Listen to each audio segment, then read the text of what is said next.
Hello, Charles County. Thanks for tuning in to another episode of Ready, Set, Prepare, all things related to emergency preparedness here in Charles County. Thanks for joining us today. I'm Doria Fleisher with the Media Division. We're thrilled to be back with Wade Haubert, our wonderful emergency manager and co-host of this series. Thanks for being here, Wade. Great to be here, as always. I love it. And I appreciate your enthusiasm never fades, which the things that you have to deal with on an everyday basis, the fact that you take the time to come in here and be so enthusiastic to like proactively talk about emergencies, I really appreciate. So thank you. It's always good to get away from a desk. That is true. Like this is the highlight is coming in here. I love it.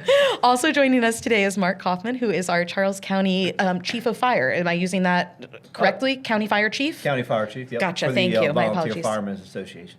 Thank you for being here today, Chief Thank you Kaufmann. for having me. So you are here because we are talking about fire, which is not a really lovely subject to talk about, but certainly one that can save lives in Charles County. So Wade, when we were preparing to talk about, as part of emergency preparedness, fire safety, this one's kind of an interesting one for you in your role because it's not the typical emergency that you tend to deal with in emergency management. Is that accurate? No, from an emergency management perspective, the single house fire is not normally going to fall under my area of expertise. If it would be an entire city block or an apartment complex, that's when the emergency manager would get involved, where you're talking about needs for, large-scale sheltering, warming or cooling stations, those types of things. But, from an individual fire perspective, that's why we brought the guest in. Why we brought the expert. But you and Chief Kaufmann work together on things like this, yes? From that community perspective of if it were large scale, these are the ways that we could pull in Theoretically, supports. we have not had to yet, but,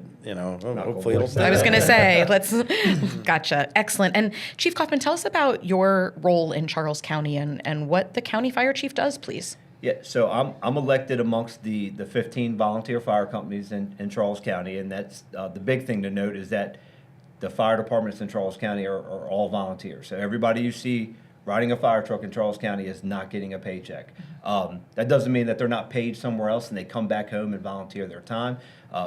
Over 70% of our volunteer members are paid somewhere else. So this is pretty much a passion, and they're giving back to their community. So the departments elect me to pretty much be the representative for the entire county. I work hand in hand with county government daily. State government, federal government, whatever it may be, being a COG representative, a Southern Maryland representative, and obviously doing work with county, emergency management, emergency services daily. And we fit into a pretty good role right now. The director and deputy director of emergency services utilize, our expertise in the things that we do because they know what we bring to the county. And ultimately what it is like we bring a high standard for for the service that we provide, and we're doing it and saving the county citizens millions of tax dollars by not paying personnel. So I'm going to break this down because I think, and you and I had talked before the episode started, that this is something I hear a lot from residents is just that they had no idea. So our Department of Emergency Services falls under county government.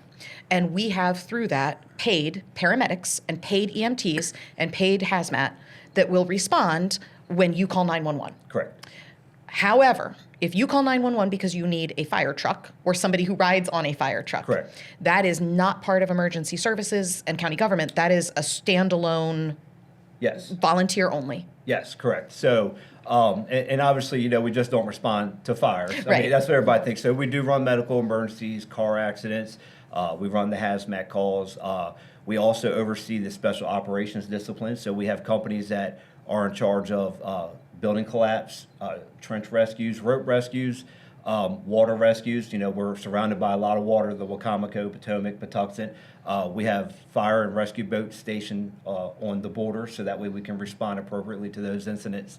So yeah, and overall, last year we were just about 13,000 incidents is what we responded to in Charles County. That's a lot of calls and problems. Yes. So thank you. That and is definitely, yes. Thank you for all of your member stations and volunteers that are doing this. And I'm always so honored to be in community with folks that are working a 12, 24, 36, 72-hour shift somewhere else. Yes. And then coming back and volunteering Yep. at home. That's a really and it's beautiful thing. Yeah, and a lot of these people have been doing it for a long time. I've been doing it for almost just over 25 years as a career person, and then coming back on my days off and providing.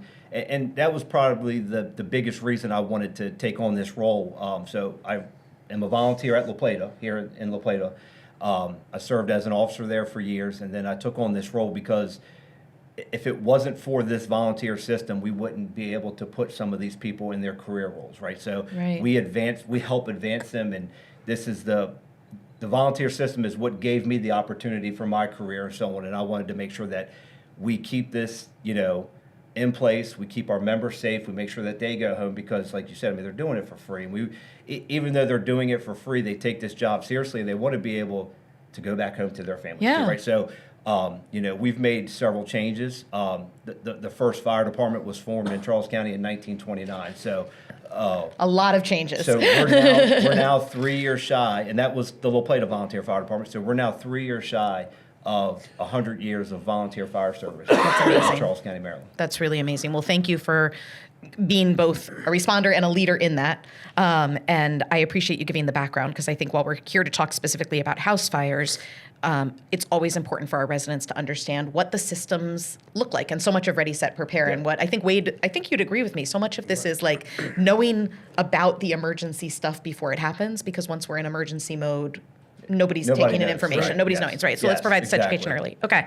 So we're going to talk about a heavy topic. It is especially, I think, heavy in Charles County because we've had issues with house fires that have led to fatalities recently. So Chief Kaufmann, talk to us about house fires. What are they like in Charles County? What do we need to know about them? What do you want residents to kind of know when we say house fire?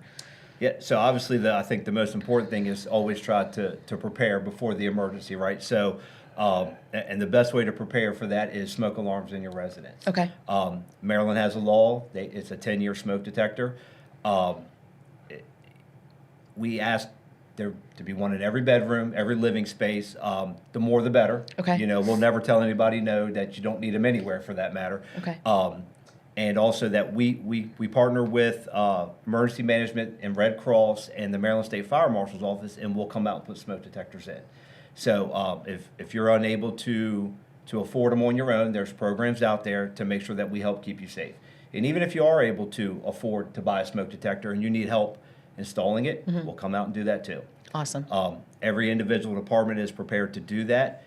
We have a fire prevention program as the association. So for the entire county, we support the companies to make sure that even if they don't have the manpower to do it at a certain time or they request assistance, we will come out and we'll give them a hand. So, And when you're using the word company, to clarify, this is kind of like I live in this area and Yes. this fire station is closest to yes. my... Yeah, so we have the 15 companies. 14 of them are strictly fire companies. One is the dive company. So their area is kind of mixed up between some other stations. So like if you were a resident in the town of La Plata, you could contact the La Plata Fire Department, or we have a link on our website, and we would be in contact with you, and we'd come out, set up smoke detectors in your residence, recommend where they go if needed to be. And if we get them through the State Fire Marshal or the Red Cross, there's usually a little bit of paperwork that goes with it. They have a QR code we scan, and all that is just the Fire Marshal's office wants to see where their smoke Yeah. detectors go. No, I think that's a good, So, good fiscally responsible tracking. And yeah. so, and then also, like if we have an incident at that residence, they want to make sure that it worked. Gotcha. Or it remained in place for whatever reason. So talk to me a little bit, please, about house fires in Charles County. How many do we see? What is causing them? What's average? I know these are tough statistics. Yeah. So the average is, it's hard to put your pulse right on an average, Right. For really any community, right? So in Charles County, we've had 2 of them in 2 days, and Yeah. that's between, yesterday and the day before. So, and we could go a month without one. We could go a month and run 10. I would say if I had to put an average out there, it would be somewhere between 40 and 50. Okay. Which, when you think about there being, 170,000 residents of Charles County, even one would be too much to Right. go around and talk about. So, the causes are so mixed up, Yeah, right? So you have electrical, people that overload power surge protectors and Okay. stuff like that, or try to daisy chain them together where you go from one to another to another. Cooking, grease. Unfortunately, people that smoke, especially if they smoke in bed, fall asleep, you could have a pretty big issue with that. And now one of the newer hot topics is these lithium-ion batteries, right? So we're charging, power tool batteries, car batteries, scooters and stuff like that, and now they're starting to become a pretty heavy focal point of ours. Yeah. And they create a lot of problems, especially if you charge them in your house. Just one little tiny AA battery size can cause significant damage. So I'm going to put you on the spot a little bit, Chief Kaufmann. This is like let's see how fast your brain can go compared to, okay. So we talked about grease. What do you want residents to know? How can we keep the grease fires down? So we said smoke detectors, right? Number one, get the smoke detectors. But then these individual things, how do we do that? So grease fires, obviously, if you're frying whatever food you are using the grease, you don't want the grease levels too high in your pan. Okay. If you do have an incident from it, no water. Okay. Water makes that grease fire spread fast. If you're able to cover it up, cover it up. But our number one priority is if you're in trouble, get out. Get out. Get out and call 911. Okay. Never go back into a fire, no matter what. No pets. Understand that we're on the way. Okay. Let the professionals who are trained to do it. Okay. So I would not. It's hard to say that, and it's hard to tell somebody, don't go back in for a dog or a cat or an animal, whatever it may be.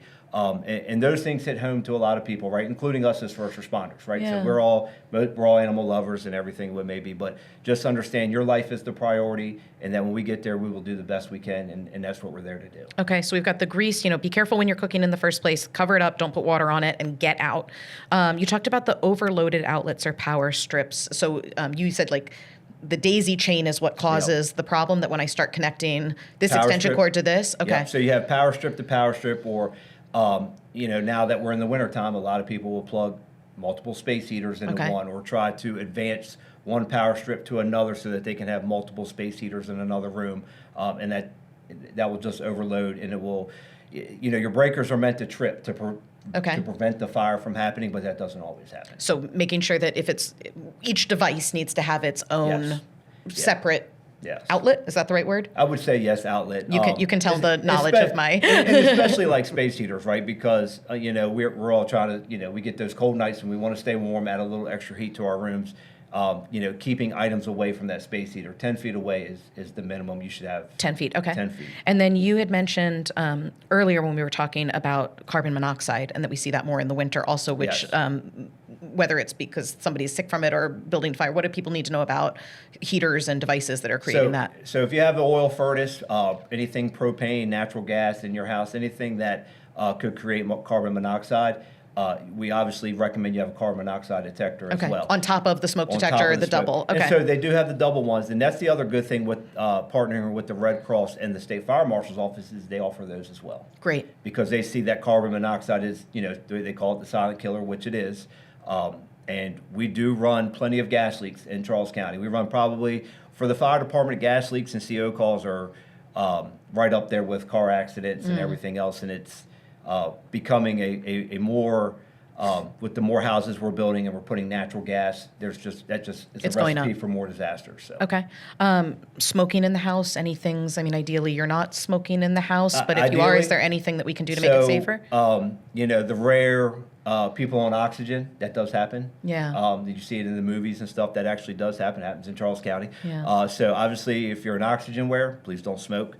If you're smoking in your house, I would ask, want to make sure the cigarette's put out, or, no smoking in bed, those types of things, because, we're all humans, an accident's going to happen. Gotcha. Okay. And that's what we don't want to see. Okay. And then batteries that explode. This starts to feel, wait, I just want you to know that these are like my favorite episodes to do. And also I always go home with a fresh set of sparkly new anxiety at the end of all of these episodes, where it's like, along with my general anxiety that I always have, now it's like, and a little fire anxiety for today. I'm not here to do this. Okay? I love that you're like, that was not me. Okay, you did this, Doria. You invited me. Batteries that explode. What do people need to know as we bring more of these things into our house? What do we need to do so that they're not blowing up in our house? So, this is even new to us, right? And it's new to us in the fire world, the hazmat, the way that we address these things.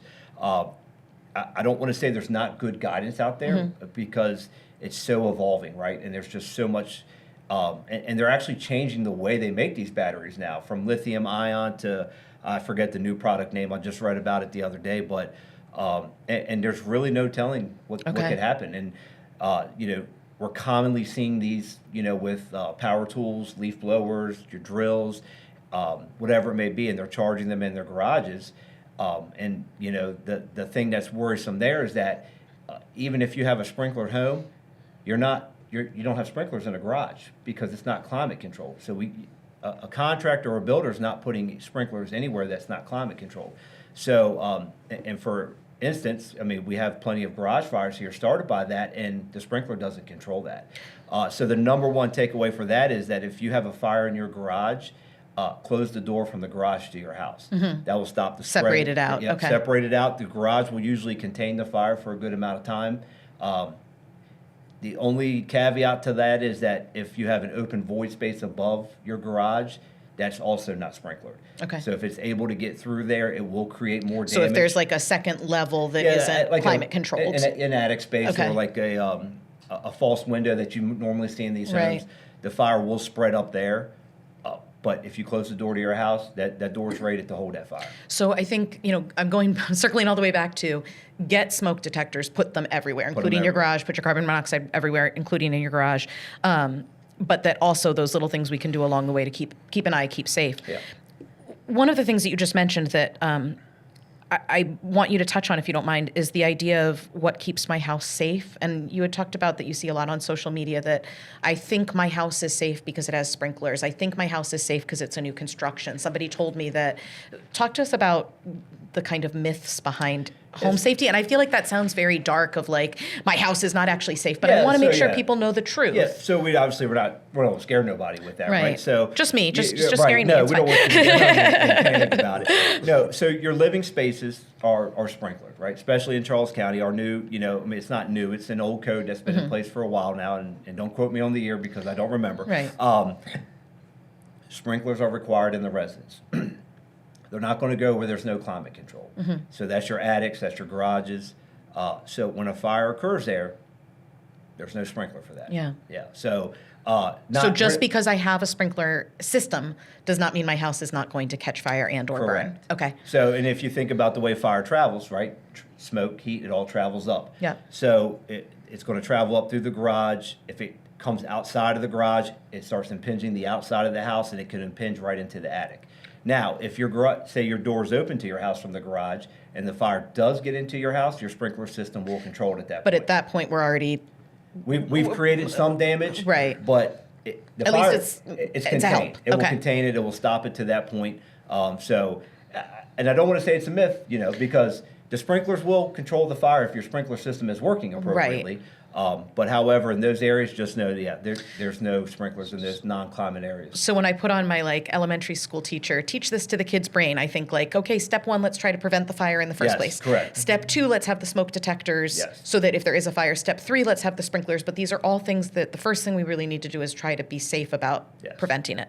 Yeah. You had also talked about, which I thought was interesting, the idea that the stuff in our houses at this point, houses are not burning the way that they used to because of the stuff we have. Tell me Yeah. about that. So materials, the combustible materials in your house, they burn faster, they burn hotter.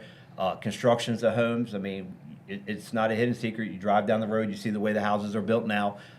The construction type has changed over the years. It's what we call lightweight construction, and it burns faster. And then when you put all these contents into your house, it burns hotter, it burns faster, and fires spread quicker.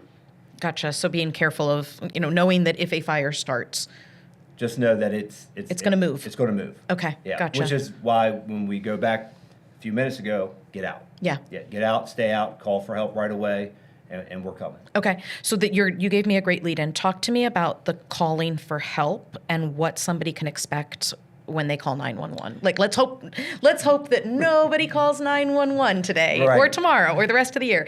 But if somebody thinks that their house is on fire or knows that their house is on fire, they call 911. What happens? So they call 911. They get a dispatcher from emergency services. They ask you if you want police, fire, EMS, and obviously if you were calling about a house fire, you would say, "Hey, my house is on fire."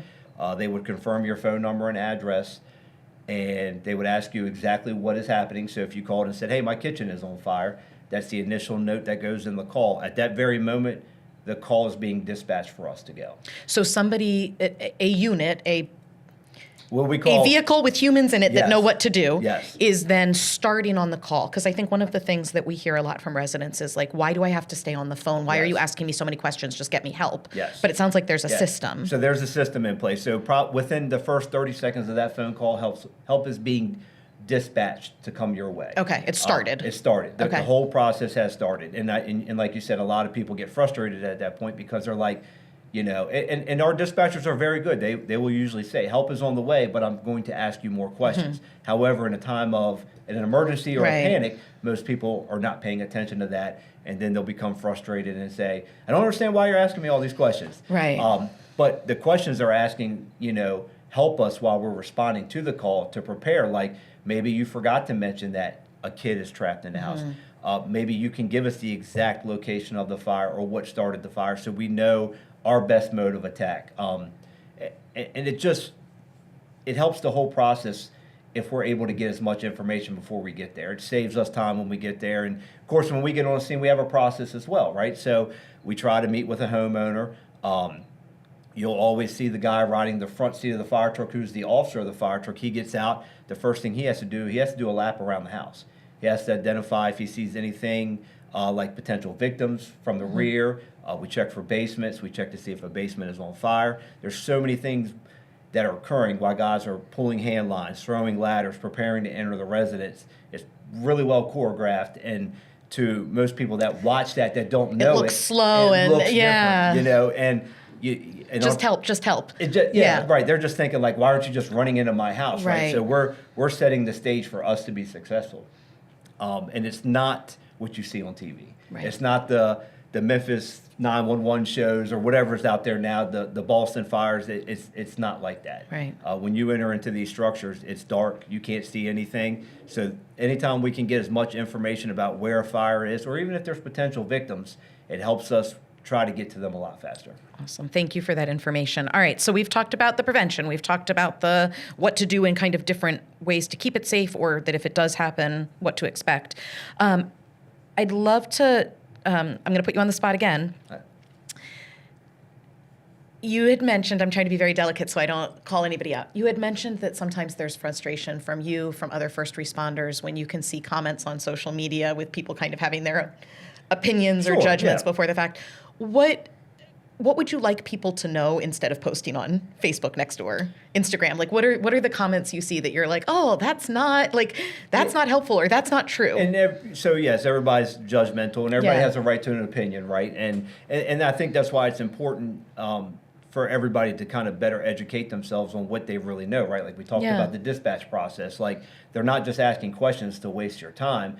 Help is coming, So and then the fire department gets there, and I didn't see the guy run right through my front door to go get my cat. Like they're putting their stuff in place, and these things really only take 15 to 20 seconds when we get there. But to somebody in a time of crisis, it seems like forever.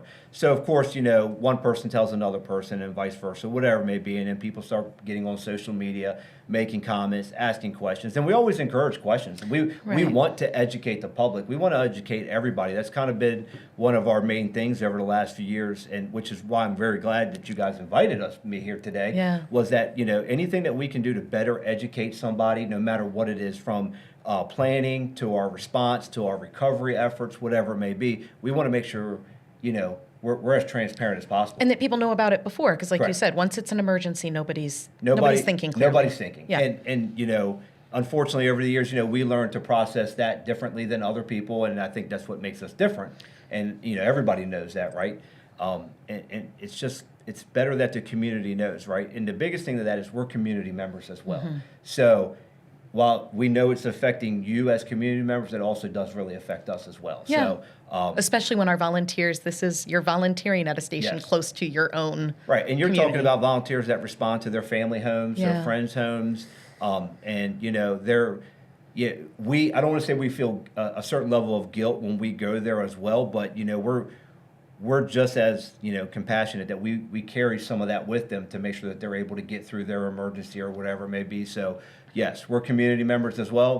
We're here doing this. We're here if we didn't want to be here, we wouldn't be. Gotcha. So. So I want to, I'm going to ask you in a minute, what's the one thing you want people to take away from this episode? And then Wade, I'm going to put you on the spot to give kind of that bigger picture emergency wrap up for us. But before I ask that, Chief Kaufmann, I want to ask one more question of you, which is, and I think I'm going to get brownie points for this.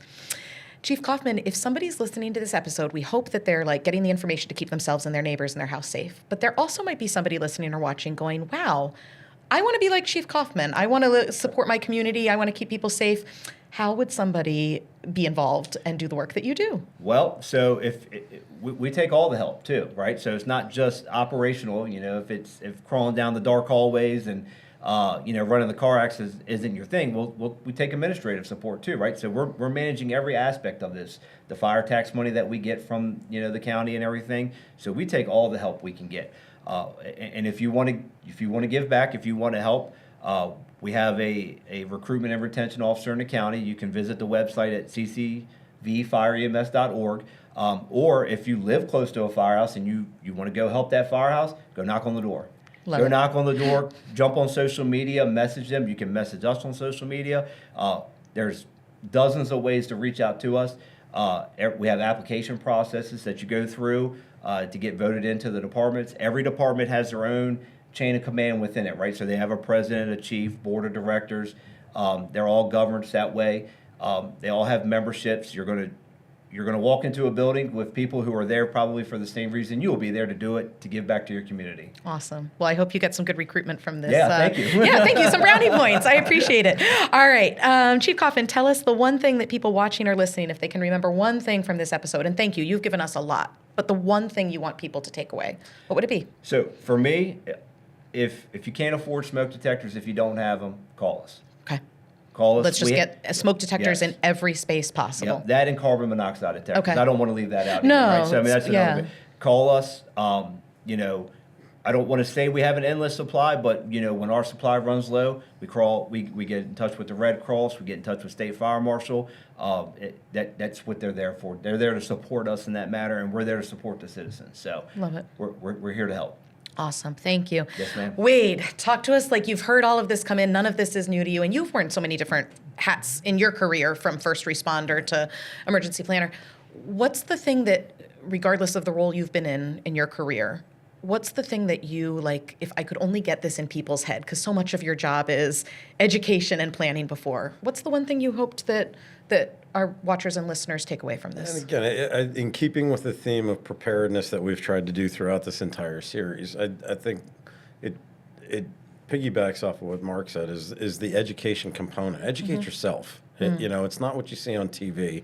Take the time to find out, what the professionals are actually doing, what's reasonable to expect, and be part of the solution, not part of the problem. Instead of posting something on social media, go show up and volunteer. Find out why something was done, and I think that's just part of that whole community preparedness, effort that we're trying to get here in Charles County, because the more everyone is prepared as an individual, the greater the community is going to be prepared to respond to the big thing when it happens. I really appreciate that takeaway. I always love it when the work that each of us does ties together. So like from Chief Kaufmann and his departments and responders keeping people safe, to you seeing that bigger picture of how we can engage, to you guys both being willing to come in and talk and give your time so that people can watch and listen and learn about this.